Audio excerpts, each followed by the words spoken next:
I'm Michael Bevis, the Chief Innovator and founder of Cool Skins, where we make pet performance wear. Our flagship product is a dog cooling vest that can keep your dog cool for up to 2 hours in 90+ degree weather, and we're based right here in sunny Denver, Colorado. This COVID pandemic has had a pretty significant impact on our business.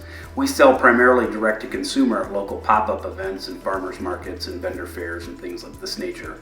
And all of those events have been canceled. So we had to pivot and kind of shift to doing direct sales online.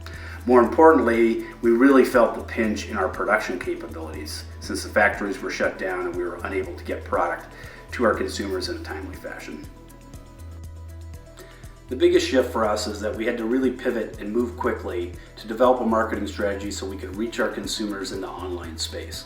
This cost a lot of time and money, and it was difficult to do financially because we weren't bringing in money from our traditional revenue streams at those local vendor events. I think the biggest thing people can do right now is just simply get out there and support your local businesses. Small businesses in their early phases like ours are very passionate about what we do, and we still want to get our products out there and get them in the hands of the consumers who we think we're satisfying the need for. And the best way you can do that is support your local businesses. So look online, see what your local businesses are doing and how they're reaching their customers, and do what you can to support them.